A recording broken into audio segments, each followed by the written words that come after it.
ورحمة الله تعالى وبركاته. الحمد لله الذي بنعمته تتم الصالحات، والصلاة والسلام على من بعثه الله رحمة للعالمين نبينا محمد وعلى آله وصحبه أجمعين.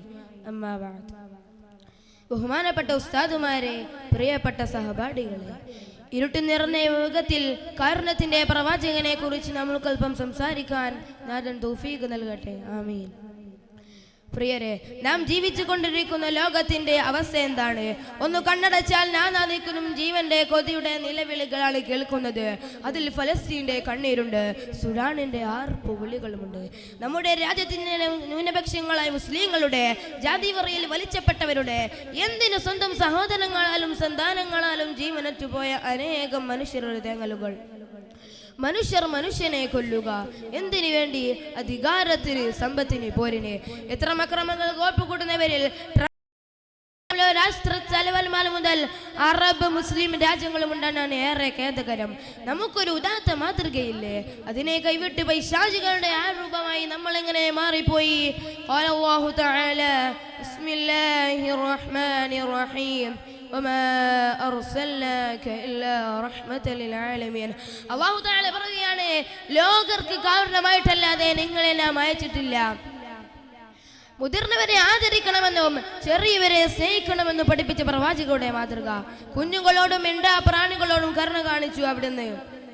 ഒരിക്കൽ ന്യായികൾ 2 പക്ഷി കുഞ്ഞുങ്ങളെ പിടിച്ചു കൊണ്ടുവന്നു. ഉടനെ തന്നെ തള്ളപ്പക്ഷി പറന്നുകൊണ്ട് അഭിമുഖ ചിറകടിക്കാൻ തുടങ്ങി. ഇത് കണ്ട തിരുതൂർ ചോദിച്ചു, ആരാണ് ഈ തള്ളപ്പക്ഷിയെ നോവിക്കുന്നത്? അതിന്റെ കുഞ്ഞുങ്ങളെ അതിന് മടക്കി കൊടുക്കുക. മറ്റൊരിക്കൽ ഒട്ടകം തിരിഞ്ഞ് കാണിയായി. നിറഞ്ഞ കണ്ണുകളോടെ അത് ടിവിയുടെ അടുത്ത് നിന്നു. അതിനെ തടവി സമാധാനിപ്പിച്ചു. ആരുടേതാണ് ഒട്ടകം? അവിടുന്ന് വിളിച്ചു ചോദിച്ചു. അപ്പോൾ അൻസാരി അല്ലാഹുവിന്റെ പ്രവാചകനെ, അത് എന്റെ ഒട്ടകമാണെന്ന് പറഞ്ഞ് അങ്ങോട്ട് ചെന്നു. തിരുനബി അയാൾ ഇങ്ങനെ ഉപദേശിച്ചു, അല്ലാഹുവിന്റെ ഉടമയിലാക്കി തന്നെ ഈ മൃഗത്തെ നിനക്ക് അല്ലാഹുവിനെ അനുസരിച്ചുകൂടെ? നീ ഇതിനെ വേദനിപ്പിക്കുകയും ക്ഷീണിപ്പിക്കുകയും ചെയ്യുന്നുണ്ട് എന്ന് അതിനോട് വേവലാതി പറഞ്ഞിട്ടുണ്ട്. എത്ര കാരുണ്യമായിട്ടാണ് തിരുനബിയുടെ പെരുമാറ്റം. عن أبي هريرة رضي الله عنه قال قيل يا رسول الله ادعوا على المشركين قال إني لم أبعث لعانا وإنما بعثت رحمة.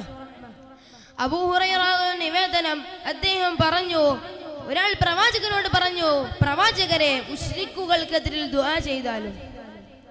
നബി സല്ലല്ലാഹു അലൈഹി വസല്ലം തങ്ങൾ പറഞ്ഞു, ഞാൻ ശപിക്കപ്പെട്ടവനായി അയക്കപ്പെട്ടവനല്ല, നിശ്ചയമായും കാരുണ്യമായിട്ട് മാത്രമാണ് അയക്കപ്പെട്ടത്. വിട്ടുവീഴ്ചയുടെ മഹാമാതൃകകൾ തിരുനബിയുടെ ജീവിതത്തിൽ നിരവധിയുണ്ട്.